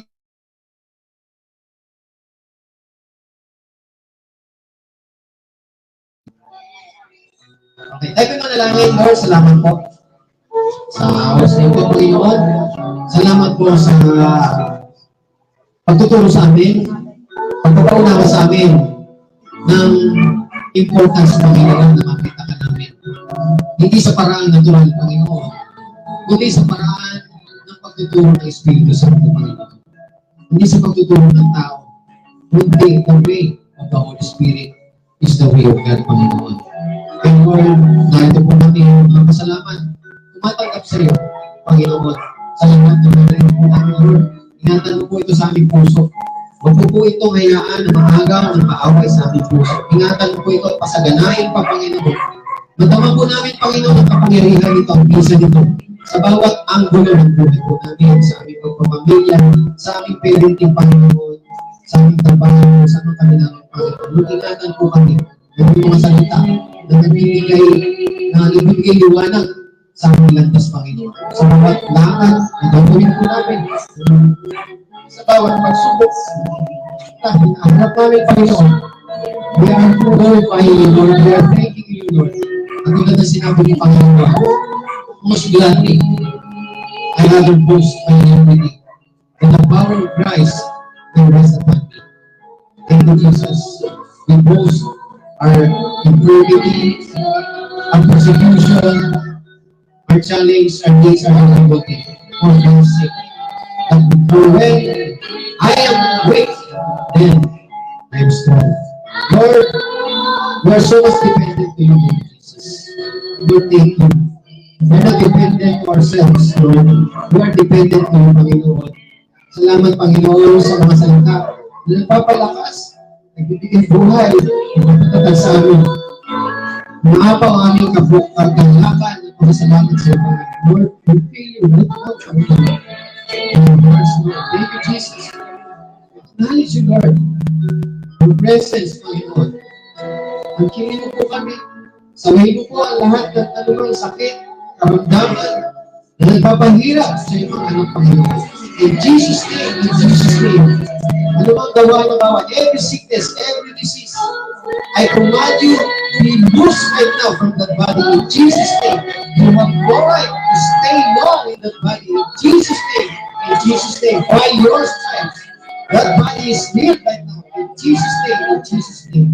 Thank you, Lord. Thank you, Jesus. Hallelujah. Thank you, Lord. Ikaw ang aming kaligtasan. Ikaw ang aming healing, Panginoon. Hallelujah. Receive it, Lord, right now. Hallelujah. Thank you, Jesus. We feel you right now. Amen. Thank you, Lord. Thank you, Jesus.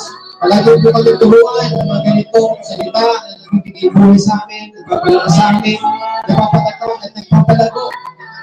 Kaya, pagkano po kami mapalapit sa iyo, Panginoon. Hallelujah. We are your children, Panginoon. We are your child, Panginoon. We are not like the world. We are your loved ones. We are your beloved, Panginoon. Oh, thank you. We are your beloved ones, Panginoon. In Jesus' name. In Jesus' name. Thank you, Lord. And for this coming week, the Lord bless every one of you, your family, your loved ones. The Lord bless you with the blessing of Father Abraham. The Lord keep you from all harm, every danger, every darkness, from the evil one, from every calamity, from every sickness and disease, from every virus, through the precious blood of Jesus. Cover you with the precious blood of Jesus. And the Lord bless you with every favors, with every peace, with every provision of the Lord Jesus Christ, of the finished work of Jesus Christ. Be upon you and your family. The Lord be gracious to you, smile on you, embrace you, put you in the right place at the right time. God grant you, the Lord grant you boldness, well-being, satisfy you with long life, and show you more of the Lord Jesus Christ in this person, in the Word of God. This coming throughout this week, in the name of Jesus, God bless you, and the Lord bless you so much. Praise God.